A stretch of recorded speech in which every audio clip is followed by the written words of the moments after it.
On Easter Sunday, my mother handed my sister the keys to a brand new $75,000 SUV. The crowd applauded, cameras flashed, and champagne bottles popped. Then she turned to me, grinning, and extended an envelope. It was thin, light, and labeled The Outsider. Inside was a single sheet of printer paper, blank except for one line. "You'll understand someday." I didn't cry. I didn't flinch. I just looked at her as she tilted her head and said, "So how does it feel to always be the backup?" I took a breath and smiled. "Let's see how you manage without the $7,000 I send every month." Her expression shifted. My sister's laugh caught in her throat. Dad blinked, confused. I dropped the envelope, turned, and walked out of the celebration. No drama, no scene, just silence loud enough to rattle every glass in that luxury kitchen. My name is Tessa Marlowe. I'm 33. And if you think you know how this ends, stay tuned. What happens when the family you supported tries to drown you and you learn to swim alone? Because sometimes the most dangerous person at the table isn't the one screaming. It's the one quietly rewriting the menu. And I had just deleted my mother from the budget. That night, I turned off my phone. Not out of pettiness, but out of peace. For the first time in years, I didn't owe them anything. No explanations, no deposits, no rescues. Monday morning, I skipped my usual bank transfer. The $7,000 that typically went toward Mom's mortgage, sister's credit cards, and Dad's unspoken medical bills stayed in my account. I sat in a quiet coffee shop, savoring the luxury of saying no. By Tuesday, the messages began. Missed calls, group chat notifications. Even Ezra, my sister's golden retriever of a fiancé, texted, "Hey, your mom's been asking for you. She said it's serious."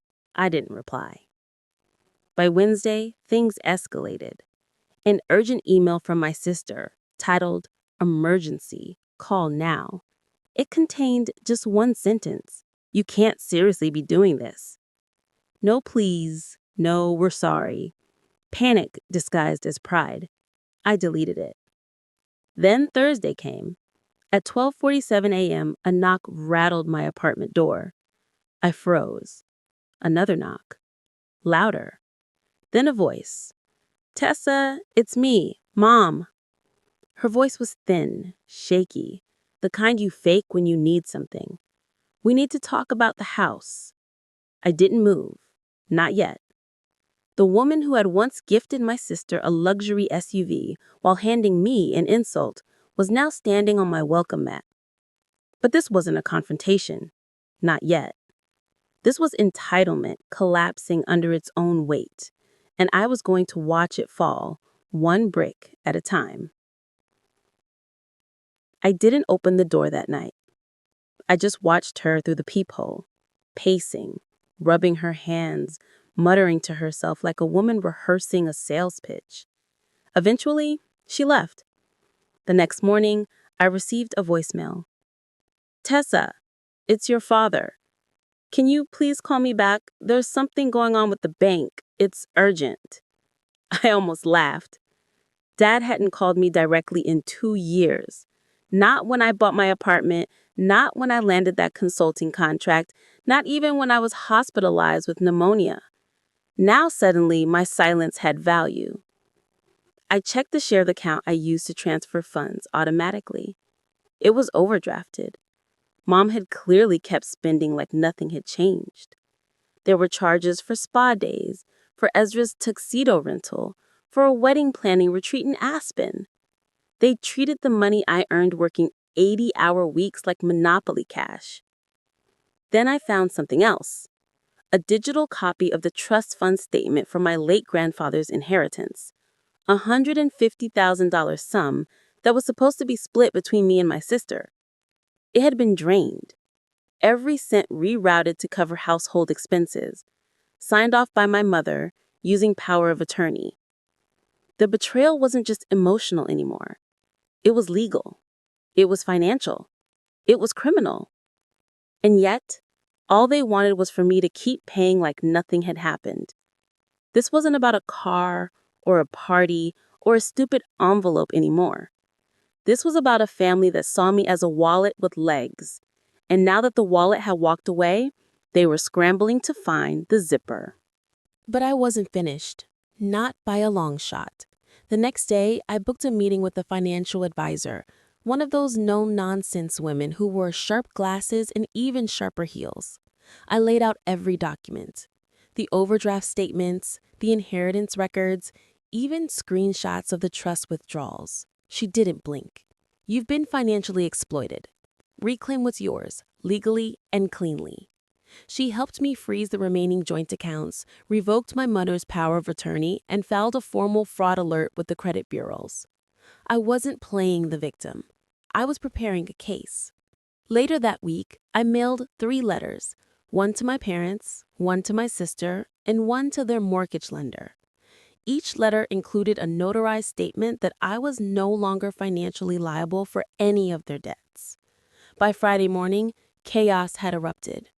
My sister called 5 times, then sent a text. "You're seriously ruining everything over some stupid car." Mom emailed, "This isn't how family works." But the final blow came from Ezra. He left me a voicemail, his voice tight with anger and disbelief. "Do you have any idea what you've done? Your mom's house might be repossessed." And that's when I realized something. They never feared losing me. They only feared losing access to me. My money, my silence, my obedience. But I was done funding my own erasure. They wanted me invisible and useful. Now I was visible and unavailable. And the woman they called the backup was finally becoming the main character. The next time they saw me, it wasn't at a dinner table. It was at a public charity gala I was sponsoring. I donated $50,000 in my daughter's name and set up scholarships for girls from struggling households. Not one family member was on the invitation list, but Mom showed up anyway. She wore a smile like armor, acting as if she belonged, hugging people who didn't recognize her. Then she saw me on stage holding the microphone as I dedicated the fund to the women who were overlooked, underestimated, and quietly erased. This is your reminder. You're not invisible. You're indispensable. Applause thundered. My mother's smile cracked. Afterward, she cornered me in the hall, her voice low and urgent. "You're embarrassing us. Ezra's wedding is next month. Just come. Just be normal." I looked her dead in the eyes and said, "I hope he enjoys his gift. I used the money you stole from my inheritance and turned it into something unforgettable." Her jaw dropped. She hadn't even realized I knew. Behind her, a reporter from the local newspaper was waiting to interview me about the scholarship fund. "Excuse me," I said to my mom. "Some people actually value what I have to say." That night, they tried to smear me online. Subtle digs, passive-aggressive comments, accusations of being dramatic, unstable, selfish. But I had screenshots, receipts, legal records, and, more than that, I had peace.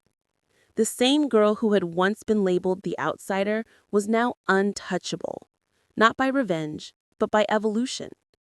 The storm didn't end with whispers. It ended with paperwork. The following Tuesday, I walked into a downtown law office holding a thick manila folder. Inside was a full audit of the inheritance my grandmother had left me, the one my mother had claimed was tied up in taxes. It turned out it had been liquidated 8 years ago by her. She'd used it to buy that $75,000 SUV, to fund Ezra's college tuition, and to renovate the lake house she claimed had come from savings. There was even a forged signature on a withdrawal slip. I handed the folder to a lawyer named Camille, a pit bull in pearls, and watched her eyes darken as she flipped through the pages. "We have a case, a strong one." And that's when I made the final decision. I wasn't just walking away. I was pressing charges for fraud, identity misuse, and breach of fiduciary duty. The next morning, my family's group chat exploded. "Ezra, how could you do this to your own mom?" "Mom, I only did what was fair. Aunt Laya, you always loved drama. This is too far. Me, tell it to the judge. Then silence until noon. A text from Mom. Let's talk privately, please. But I didn't reply. Instead, I posted a single photo online, a screenshot of the court filing with the names blacked out, only the heading visible. The caption read, "Some things aren't family matters, they're felony matters." By sundown, Ezra had deleted his LinkedIn, Mom had locked down her Facebook, and I received a DM from a girl I hadn't spoken to since high school. "You were always the quiet one. I'm so proud of you." It was Easter Sunday again, a full year since the SUV incident. I received a card in the mail with no return address. Inside was a photo of my mom, Ezra, and my aunt holding signs that read, "Family forgives. Let's heal. Come home." Taped to the bottom was a check for $7,000, the exact monthly amount I had stopped sending. A guilt gift, wrapped in sincerity. But here's the thing. I wasn't the same girl who once begged for belonging. I was now the woman who had built a life on her own terms, scars and all. So I didn't cash the check. I framed it. Later that evening, they pulled one last card, a surprise family intervention. They showed up at my apartment unannounced. Mom was crying, Ezra was pacing, and Aunt Latoya was holding a folder. "We drew up a contract," Aunt Latoya said. "We'll pay back some of the money. Let's just fix this." I asked, "Why now?" Ezra looked at the floor. "Because I'm running for a local council seat, and your lawsuit makes things messy." There it was. Not remorse, just reputation management. I stood silent for a full 10 seconds, then turned, pulled a file from my desk drawer, and handed it to them. It was a withdrawal letter from the family trust, from the group chat, from the legal mediation, every agreement that tied me to them. "You want forgiveness? Start with the mirror." I opened the door. "And if you ever want to speak to me again, try showing up for something that isn't about money." They left in silence, but for the first time, I didn't cry when the door shut. I smiled. I didn't post a clapback. I didn't blast them online. I didn't even cancel the check, though I could have. Instead, I built something better. That spring, I used the $7,000 they had mailed me to start a micro-rant fund, one that helped women escape toxic family dynamics and rebuild their lives.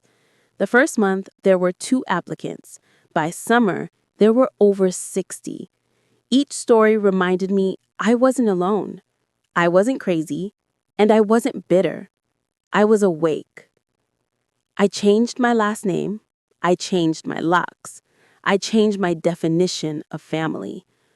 On the anniversary of the SUV betrayal, I hosted a quiet dinner at a local community center. No streamers, no drama, just 13 women who had been left out, let down, or locked out, now rebuilding. We toasted with lemonade. Someone played Nina Simone in the background, and when they asked how I pulled through, I said I stopped waiting for my family to love me right and started loving myself loudly. The next morning, I received one final message. It was a handwritten letter from my mom. "You were always the smart one, the strong one. I just didn't want to see it. I know we've lost you, but I hope you never feel lost again." I folded the letter gently, not to forgive, not to forget, but to file it under closure. Then I lit a candle, opened the windows, and breathed deeply, slow, free. They used to call me dramatic. Now, they just call me gone. I didn't burn bridges. I built boundaries. And on the other side of them, I found peace, purpose, and a version of myself that no one could silence.